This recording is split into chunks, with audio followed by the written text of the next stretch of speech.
কার্যক্রম নিষিদ্ধ আওয়ামী লীগের প্রতিষ্ঠাবার্ষিকী ঘিরে সতর্কতা, নাশকতার বড় পরিকল্পনা ছিল দাবি ডিএমপির। ধানমন্ডিতে জামাতের মিছিল শেষে সাংবাদিকদের ওপর হামলা। দল হিসেবে আওয়ামী লীগ নিষিদ্ধ হবে কিনা সিদ্ধান্ত আদালতের, মন্তব্য তথ্য উপদেষ্টার। পতিত শক্তি দেশকে অস্থিতিশীল করার ষড়যন্ত্র করছে, মন্তব্য রিজভির।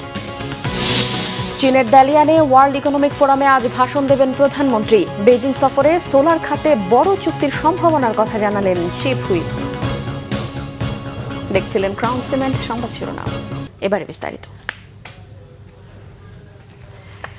কার্যক্রম নিষিদ্ধ আওয়ামী লীগ সরকারকে বিব্রত করতে আইন শৃঙ্খলা পরিস্থিতির অবনতি ঘটাতে চায় বলে জানিয়েছেন ডিএমপি কমিশনার মোসলেউদ্দিন আহমদ। সুযোগ পেলে তারা নাশকতার বড় পরিকল্পনা করেছিল বলেও দাবি করেন তিনি। পবিত্র আশুরা উপলক্ষে হোসেনি দালান পরিদর্শন শেষে তিনি আরও বলেছেন, তাজিয়া মিছিলে সর্বোচ্চ নিরাপত্তা দেবে পুলিশ। বিস্তারিত জানাচ্ছেন জিয়া খান। পূর্ব ঘোষণা অনুযায়ী কার্যক্রম নিষিদ্ধ আওয়ামী লীগের প্রতিষ্ঠা বার্ষিকী ঘিরে রাজধানীতে সতর্ক অবস্থানে ছিল আইন শৃঙ্খলা বাহিনী। এমন বাস্তবতায় জনগণের জানমালের নিরাপত্তা রক্ষায় নিজেদের শক্ত অবস্থানের কথা জানান ডিএমপি কমিশনার। বলেন, নিরাপত্তা জোরদারের পাশাপাশি অভিযান ও তল্লাশি চলমান। মিছিল এবং সমাবেশ বা জমায়েত হওয়ার মাধ্যমে তারা আসলে বাংলাদেশ সরকারকে একটা বিব্রতকর অবস্থায় ফেলতে চায়, আইন শৃঙ্খলার অবনতি ঘটাতে চায়। গ্রেফতারকৃতদের তথ্যে নাশকতার পরিকল্পনার দাবি করেন মোসলেউদ্দিন আহমদ। ককটেল বিস্ফোরণ থেকে আমরা একটি বিষয় আমাদের কাছে অবশ্যই প্রতিভাত হয়েছে যে কোনো ধরনের নাশকতার পরিকল্পনা তাদের কাছে থাকতে পারে। আমরা মোটামুটি নিশ্চিত যে সুযোগ পেলে তারা নাশকতা করতে পারে। এর আগে পবিত্র আশুরা উপলক্ষে মঙ্গলবার সকালে পুরান ঢাকার হোসেনি দালান ইমামবাড়ায় নিরাপত্তা পরিস্থিতি পরিদর্শন করেন ডিএমপি কমিশনার। তাজিয়া মিছিল সহ বিভিন্ন শোক কর্মসূচি শান্তিপূর্ণভাবে সম্পূর্ণ করতে পুলিশের নিরাপত্তা ব্যবস্থা নিয়েও কথা বলেন তিনি। মিছিলে ব্যবহৃত নিশানের উচ্চতা 12 ফুটের বেশি হওয়া যাবে না। কোনো প্রকার ধারালো ধাতব বস্তু, দাহ্য পদার্থ, ছুরি, চাকু, লাঠি, ছোরা, তরবারি, বর্ষা, ব্যাগ, সুটকেস, পোটলা ইত্যাদি নিয়ে মিছিলে অংশগ্রহণ করা যাবে না। সেদিন যান চলাচলের ট্রাফিক নির্দেশনা মেনে চলতে নগরবাসীর প্রতি অনুরোধ করেন। মিছিল চলাকালীন বিকল্প রাস্তা ব্যবহারের জন্য আমরা বিনীতভাবে অনুরোধ করছি। জিয়া খান, বাংলা ভিশন, ঢাকা। দর্শক, এই মুহূর্তে ধানমন্ডি 32 নম্বর এলাকায় আছেন আমাদের সিনিয়র রিপোর্টার সৈকত সাদিক। সরাসরি চলে যাচ্ছে সেখানে। সৈকত, রাজধানীর সার্বিক নিরাপত্তা পরিস্থিতি কেমন দেখছেন, আমাদেরকে বিস্তারিত জানান।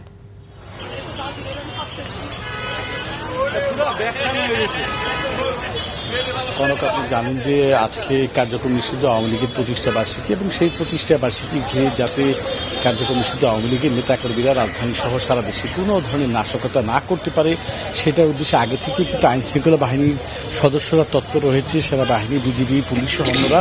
এবং আমরা এই মুহূর্তে যেহেতু ধানমন্ডি 32-এ রয়েছে, আমরা সকাল থেকে বের হয়েছিলাম। সকালে আওয়ামী লীগের কার্যক্রম নিষিদ্ধ আওয়ামী লীগের যে অফিস গুলিস্তান, সেখানে আমরা গিয়েছি, সেখানেও আইন শৃঙ্খলা বাহিনীর তৎপরতা দেখেছি।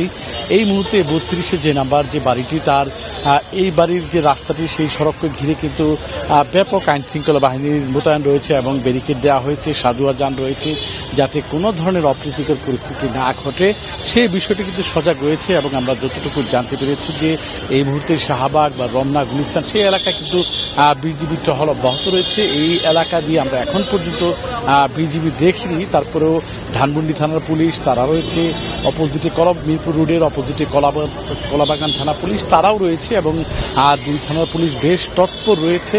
এবং আপনি আরও জানেন যে সকালে এখানে জামাত ইসলামী একটি মিছিল এখানে এসেছিল, কার্যক্রম নিষিদ্ধ আওয়ামী লীগের বিরুদ্ধে মিছিল, এবং সেখান থেকে সাংবাদিকদের সাথে অপ্রীতিকর পরিস্থিতি হয়েছে, সাংবাদিকদের উপর চড়াও হয়েছেন জামাতের কর্মীরা। এরপরে কিন্তু কিছুক্ষণ আগে জুলাই যোদ্ধা তারাও এসেছিলেন। তো সব মিলে এই ধানমন্ডি 32-এ যাতে কার্যক্রম নিষিদ্ধ আওয়ামী লীগের সদস্যরা বা আওয়ামী লীগের নেতাকর্মীরা যাতে কোনো ধরনের মিছিল বা অন্য কোনো ধরনের অপ্রীতিকর পরিস্থিতি না করতে পারে সেই দিকে আইন শৃঙ্খলা বাহিনী সজাগ রয়েছে। এর পাশাপাশি কিন্তু মিরপুর যে সড়কটি গুরুত্বপূর্ণ সড়ক, সেখানে কিন্তু যান চলাচল সেটাও স্বাভাবিক রয়েছে। তো সব মিলিয়ে কনক এই মুহূর্তে এখন পর্যন্ত আমার কাছে রাজধানীর এই ধানমন্ডি 32 কিংবা আওয়ামী লীগের যে কার্যক্রম নিষিদ্ধ আওয়ামী লীগের যে গুলিস্তান অফিস, সেই সব মিলিয়ে রাজধানী এই হচ্ছে আমার কাছে সর্বশেষ পরিস্থিতি। সৈকত, আপনাকে ধন্যবাদ। দল হিসেবে আওয়ামী লীগ নিষিদ্ধ হবে কিনা সেটা ঠিক করবে আদালত। সেখান থেকে যে রায় আসবে তাই মেনে নেবে সরকার, জানিয়েছেন প্রধানমন্ত্রীর তথ্য ও সম্প্রচার উপদেষ্টা ডক্টর জায়েদুর রহমান। সাময়িক বিষয় নিয়ে সচিবালয়ে সংবাদ সম্মেলনে তিনি এসব কথা বলেন। তিনি বলেন, কার্যক্রম নিষিদ্ধ আওয়ামী লীগে মানুষের সামনে দাঁড়ানোর নৈতিক কোনো সাহস নেই। দেশের বিভিন্ন জায়গায় নাশকতা আর বিশৃঙ্খলা এড়াতে 6 জেলায় সেনাবাহিনী মোতায়েন করা হয়েছে। জানান, কার্যক্রম নিষিদ্ধ, তাই আওয়ামী লীগের কর্মসূচিতে সরকার বাধা দেবে, এটাই স্বাভাবিক। রাজনৈতিক দলগুলো যা যা করেছে সেটা সিম্বলিক বলেও মনে করেন ডক্টর জায়েদুর রহমান। মালয়েশিয়ায় প্রধানমন্ত্রীর প্রথম বিদেশ সফর সব মিলিয়ে সফল হয়েছে বলেও মন্তব্য করেন তিনি। ঘোষণা না এলেও আলোচনা থেকে যতটুকু বোঝা গেছে তাতে অচিরেই মালয়েশিয়ায় শ্রম বাজার খুলবে বলেও আশাবাদী তথ্য উপদেষ্টা। আওয়ামী লীগ সম্পর্কে অবস্থান হচ্ছে এটা যে তার চেকলিস্টটা দেখা হবে যে জুলাইয়ে যে ক্রাইম এগেইনস্ট হিউম্যানিটি হয়েছে, মানবতা বিরোধী অপরাধ হয়েছে, তাতে সে দল হিসেবে জড়িত ছিল কিনা। সে যদি দল হিসেবে, একটা দলের অপরাধ এগুলোর বিচার করা হচ্ছে, সংগঠন হিসেবে সে এখানে যুক্ত ছিল, আসলে সেটাই দেখার ব্যাপার। এটা একটা বিচারিক প্রক্রিয়া। যদি সেটা হয়, তার সমর্থন কেমন থাকুক আর যাই হোক, এটা নিষিদ্ধ করার সিদ্ধান্ত হয়তো আদালতে, মানে হয়তো বলছি কারণ এটা আদালতের জুরিসডিকশন, আমাদের কিছু করার নেই। তো এই প্রসেসটা আমরা মেনে নেবো। আবার এটাও বলে রাখি, যখন আমরা আদালতে যাই আমরা প্রস্তুত থাকি যে আমি যা মনে করি সেটা ভুল প্রমাণিত হলো, রায় আমার বিপক্ষে গেল, এবং একটা সভ্য দেশে সেই রায় মেনে নিতে হবে সবাইকে, এবং আমরা সেটা বিদেশে পাচার করা টাকা দিয়ে পতিত শক্তি আবারও দেশকে অস্থিতিশীল করার ষড়যন্ত্র করছে, এমন মন্তব্য করেছেন বিএনপির সিনিয়র যুগ্ম মহাসচিব রুহুল কবির রিজভী। তিনি বলেন, জনগণকে সঙ্গে নিয়ে সব ধরনের সন্ত্রাসী কার্যক্রম রুখে দেয়া হবে। সকালে নয়াপল্টনে বিএনপির কেন্দ্রীয় কার্যালয়ের সামনে মিছিল শেষে সাংবাদিকদেরকে তিনি এসব কথা বলেন। আবার গুমের রাজত্ব ফিরে আসবে, জনগণ সেটা সমর্থন দেবে? আবার ক্রস ফায়ার ফিরে আসবে, জনগণ সেটাকে সমর্থন দেবে? আজকে 4 মাস তারেক রহমানের সরকার, বিএনপির সরকার, বিএনপির নেতৃত্বাধীন জোট সরকারের সরকার, বলুন কোন গুমের ঘটনা ঘটেছে? কোন ক্রস ফায়ার হয়েছে? কোন মিথ্যা মামলায় কেউ বন্দী হয়েছে? শুধুমাত্র দুষ্কৃতিকারী সমাজ অপরাধীরা ছাড়া। বন্ধুরা আমার, আজকে দেশ যেভাবে অগ্রগতির দিকে ধাবিত হচ্ছে, এই অগ্রগতি, সমৃদ্ধি, শান্তি, গণতন্ত্র, বহুদলীয় গণতন্ত্র, মানুষের মত প্রকাশের স্বাধীনতা, এটাকে আবার বন্ধ করার চক্রান্ত তারা করছে তাদের উত্থানের মধ্যে দিয়ে। ওইটা আর সম্ভব নয়। জনগণ ঐক্যবদ্ধ, গণতান্ত্রিক শক্তি ঐক্যবদ্ধ। চীন সফরে ব্যস্ত সময় পার করছেন প্রধানমন্ত্রী তারেক রহমান। সকালে গিনির প্রধানমন্ত্রী আমাদ উরির বার এর সাথে বৈঠক করেছেন তিনি। পরে ওয়ার্ল্ড ইকোনমিক ফোরামে প্রেসিডেন্ট ও সিইও আলুইস জুইগিরের সঙ্গে দ্বিপক্ষীয় বৈঠকে অংশ নেন প্রধানমন্ত্রী তারেক রহমান। এই সময় বিনিয়োগ, ব্যবসা বাণিজ্য সহ এই অঞ্চলের অর্থনীতি গতিশীল করতে বাংলাদেশকে অংশীদার করার বিষয়ে আলোচনা হয়। চীনের দালিয়ানে ওয়ার্ল্ড ইকোনমিক ফোরামের 17তম বার্ষিক অধিবেশনে যোগ দেওয়ার পাশাপাশি climate leadership in shifting global landscape শীর্ষক সেশনে প্রধান অতিথি হিসেবেও ভাষণ দেবেন তারেক রহমান। সেখানে 24 জুন চীনের প্রধানমন্ত্রী লি কিয়াং আয়োজিত নৈশভোজেও অংশ নেবেন প্রধানমন্ত্রী। এছাড়াও 25 তারিখ বেইজিংয়ে চীনের সাথে প্রধানমন্ত্রীর দ্বিপাক্ষিক বৈঠক এবং বেশ কয়েকটি সমঝোতা স্বাক্ষরের কথা রয়েছে। 26 জুন চীনের প্রেসিডেন্টের সাথে বৈঠক করবেন। চীন সফরে প্রাধান্য পাবে তিস্তা মহাপরিকল্পনা, বাংলাদেশে চীনা বিনিয়োগ, সামরিক সহযোগিতা সহ কৌশলগত নানা বিষয়। প্রধানমন্ত্রী তারেক রহমানের চীন সফরে সৌর বিদ্যুৎ খাতে একটি গুরুত্বপূর্ণ চুক্তি হওয়ার সম্ভাবনার কথা জানিয়েছেন চিফ হুইপ নুরুল ইসলাম মনি। জানান, জ্বালানি প্রশ্নে সরকার সর্বোচ্চ গুরুত্ব দিচ্ছে। রাজধানীতে একটি হোটেলে সিপিডি আয়োজিত জাতীয় বাজেট ও নবায়নযোগ্য জ্বালানি বিষয়ক আলোচনায় তিনি এই তথ্য জানান। তিনি বলেন, সাধারণ মানুষের জীবনযাত্রার ব্যয় সহনীয় রাখতে জ্বালানি খাত সহ বিভিন্ন ক্ষেত্রে কর ছাড় দিয়েছে সরকার। পাশাপাশি অব্যাহত রাখা হয়েছে প্রয়োজনীয় ভর্তুকি সহায়তাও। একই সাথে টেকসই উন্নয়ন ও জ্বালানি নিরাপত্তা নিশ্চিত করতে বিকল্প শক্তির উৎস ব্যবহারে বিশেষ গুরুত্ব দিচ্ছে সরকার। তাই জ্বালানিতে স্বয়ংসম্পন্ন হতে অচিরেই নবায়নযোগ্য জ্বালানি খাতে আরও বিস্তৃত কর সুবিধা ঘোষণা করা হতে পারে। উদ্যোক্তাদের প্রয়োজনীয় নীতি সহায়তা ও প্রণোদনা দেওয়ার উদ্যোগও অব্যাহত রয়েছে বলে জানান নুরুল ইসলাম মনি। রিনিউয়েবল এনার্জির দিকে আগাতে পারি, এটা একটা বড় মেসেজ যাবে, আমি সে প্রত্যাশা করি আজকের এখান থেকে। গভর্নমেন্টের সকল সদিচ্ছা আছে, কোনো এই সেক্টরটা যদি এগিয়ে আসে, এবং গভর্নমেন্ট এখন বর্তমানে আমাদের প্রধানমন্ত্রী বর্তমানে চায়না আছেন, এবং আপনারা দেখবেন এখনো ডিসিশন হয়নি, আপনারা দেখবেন বড় চুক্তি হবে আমাদের এই সোলার ব্যাপারটা নিয়ে ইনশাআল্লাহ। ফিফা বিশ্বকাপ 2026 আর্জেন্টিনা ও অস্ট্রিয়ার ম্যাচের প্রথমার্ধ কবি নজরুল সরকারি কলেজের শিক্ষার্থীদের সঙ্গে এবং দ্বিতীয়ার্ধ জগন্নাথ বিশ্ববিদ্যালয়ের শিক্ষার্থীদের সঙ্গে দেখেছেন মুক্তিযুদ্ধ বিষয়ক প্রতিমন্ত্রী ইশরাক হোসেন। সোমবার রাতে আর্জেন্টিনা ও অস্ট্রিয়ার মধ্যকার ম্যাচটি বড় পর্দায় দেখার এই বিশেষ ব্যবস্থা করা হয়।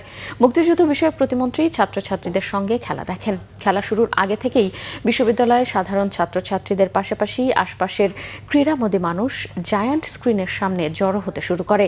ইশরাক হোসেনের সঙ্গে খেলা দেখতে শত শত শিক্ষার্থীরা এমন প্রাণবন্ত উপস্থিতি ও উন্মাদনায় পুরো ক্যাম্পাস জুড়ে উৎসব মুখর পরিবেশের সৃষ্টি হয়। জুলাই গণ অভ্যুত্থানে সংঘটিত মানবতা বিরোধী অপরাধে 23 জনকে হত্যা মামলার কার্যক্রম নিষিদ্ধ আওয়ামী লীগের সভাপতি মণ্ডলীর সদস্য কামরুল ইসলাম ও ওয়ার্কার্স পার্টির সভাপতি রাশিদ খান মেননের বিরুদ্ধে বিচার কার্যক্রম শুরু হয়েছে। মঙ্গলবার আন্তর্জাতিক অপরাধ ট্রাইব্যুনাল 1-এর চেয়ারম্যান বিচারপতি মোহাম্মদ গোলাম মর্তুজা মজুমদারের নেতৃত্বাধীন বিচারিক প্যানেলে শুরু হয় বিচার কার্যক্রম। প্রথমে মামলা সূচনা বক্তব্য উপস্থাপন করে প্রসিকিউশন। এরপর মামলায় প্রথম সাক্ষী হিসেবে সাক্ষ্য দেন সাকিব আহমেদ নামের এক জুলাই যোদ্ধা। এর আগে 30 এপ্রিল কামরুল ইসলাম ও মেননের বিরুদ্ধে আনুষ্ঠানিক অভিযোগ গঠন করে বিচার শুরুর আদেশ দেন ট্রাইব্যুনাল। আজ এই মামলায় 2 আসামিকে ট্রাইব্যুনালে হাজির করা হয়। 115 দিন পর অবশেষে হরমুজ প্রণালী অতিক্রম করল বাংলাদেশি জাহাজ বাংলার জয়যাত্রা। এতে দীর্ঘ অপেক্ষার অবসান ঘটল 31 নাবিকের। সোমবার রাত 3টায় জাহাজটি হরমুজ প্রণালী অতিক্রম করেছে। জাহাজ চলাচল পর্যবেক্ষণকারী সংস্থা মেরিন ট্রাফিকের ওয়েবসাইটে আজ সকাল 10টায় দেখা যায় এমভি বাংলার জয়যাত্রা জাহাজটি হরমুজ অতিক্রম করার পর সংযুক্ত আরব আমিরাতের ফুজাইরা বন্দরের দিকে যাচ্ছে। জাহাজটির গতি ছিল 7 থেকে 7.5 নটিক্যাল মাইল। জাহাজটি আজই আমিরাতের ফুজাইরা বন্দরে পৌঁছবে। দীর্ঘ প্রতীক্ষার অবসান হওয়ায় নাবিকরা খুশি। বাংলাদেশি শিপিং কর্পোরেশন জানিয়েছে, জাহাজটি যখন হরমুজ প্রণালীর ঝুঁকিপূর্ণ জলসীমা অতিক্রম করছিল তখন নৌ পরিবহন মন্ত্রী শেখ রবিউল আলম, প্রতিমন্ত্রী রাজীব আহসান সার্বক্ষণিকভাবে জাহাজের প্রতি মুহূর্তের গতিবিধি পর্যবেক্ষণ করেছেন এবং লাইভ দিক নির্দেশনা দিয়েছেন। সংবাদ শেষ করব ক্রাউন সিমেন্ট শিরোনামগুলো আরও একবার জানিয়ে।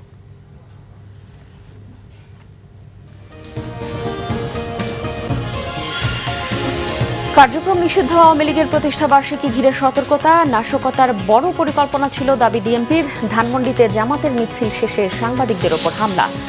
দল হিসেবে আওয়ামী লীগ নিষিদ্ধ হবে কিনা সিদ্ধান্ত আদালতের, মন্তব্য তথ্য উপদেষ্টার।